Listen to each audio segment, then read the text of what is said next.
But we can now confirm, if you're just joining us here on CNN, that Fidel Castro has passed away in Havana. He was born in 1926 in Baran, Cuba. He fled the Cuban Revolution in 1959, turning the island nation into the first communist regime in the Western Hemisphere. You're seeing pictures of him there with Venezuelan President Nicolas Maduro. Now, Castro ruled Cuba for nearly 50 years, first as prime minister and then as president. And as those pictures serve to remind us, Cuba in general, and Fidel Castro in particular, cast a long shadow not just over the politics of that country, but over the region as a whole. Of course, Cuba played a particular role with Venezuela and continues to do so. The recent Colombian peace accord between the Colombian government and the FARC rebels was brokered in Cuba, talks happening there for years, and this just serves to remind us of the influence that Fidel Castro has had over Cuba and indeed over the Caribbean and Latin American region over a number of decades now. Patrick. And in politics, the Green Party has initiated a recount of the presidential election results in Wisconsin and is eyeing several other states. Hillary Clinton reportedly joining the fight.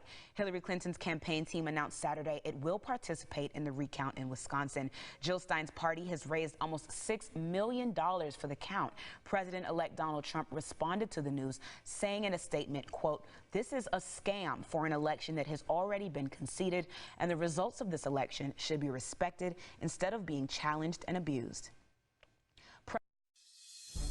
At least 4 people were shot across the country during Black Friday sales, including a Walmart customer who died in a fight over a parking space. In Reno, a Walmart shopper was shot and killed just minutes after Black Friday doorbusters began on Thursday night. Officials say the gunman and his victim were fighting over a parking spot. A 20-year-old New Jersey man was shot and killed around 1 a.m. at Hamilton Mall in Mays Landing in the parking lot next to Macy's, but it's unclear what led up to the shooting there. And on Thanksgiving night in Tennessee, a man was shot and wounded in front of Memphis's Wolf Chase Galleria Mall. Witnesses said the suspect fired several shots in the parking lot and then sped off in a red Ford Mustang.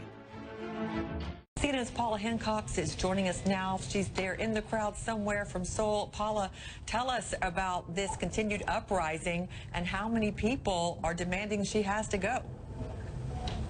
Well, Natalie, this was expected to be big, and it is absolutely massive. As you say, one of the biggest anti-government protests we've seen in this country in decades.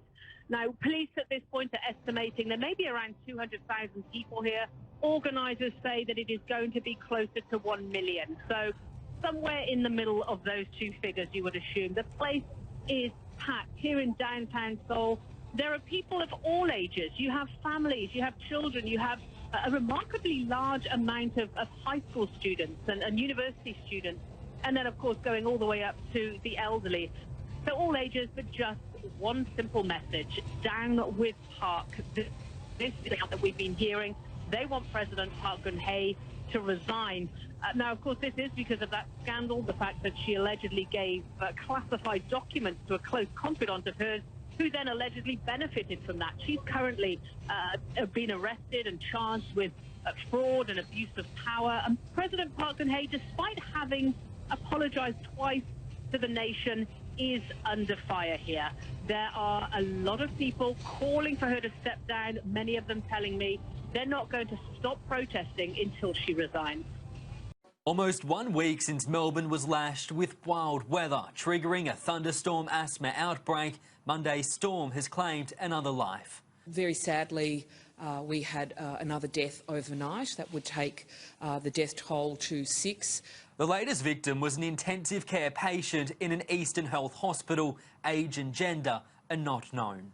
Families have lost someone that they love, and that's a matter that warrants, I think, proper investigation as well as our compassion. That investigation will come in the form of a review by the State's Inspector General for Emergency Management that will not only look at the deaths but examine the response by the state's emergency services, which were seriously strained on Monday night. I think more could have been done in the early stages to have mitigated some of the loss of life of certainly the people on the first day. As the death toll continues to grow, a number of people are still clinging onto life.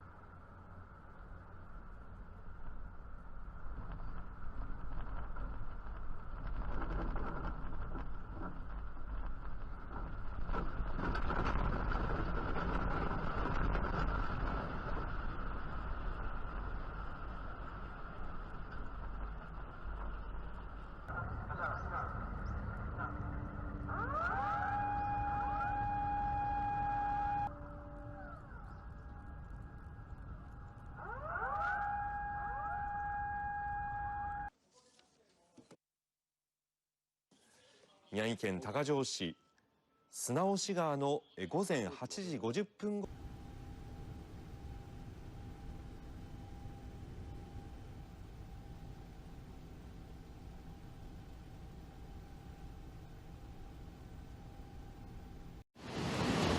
The impact of days of bad weather in northern Italy. This was Imperia on Friday, some 50 kilometers from the French border.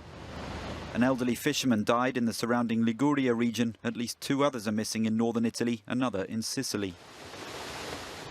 As rivers broke their banks, in Turin, 2 tourist boats were swept away until their path was barred. The Prime Minister visited the city where the flooding has caused havoc. Referring to floods over 20 years ago that killed dozens of people, Matteo Renzi said, the work that's been done since has allowed us to face an emergency situation very close to that of 1994. At the moment, the management of this situation has been flawless, especially with ordinary citizens taking part. Bridges and roads closed, cars carried off by the floods, hundreds of people evacuated, others in trouble too.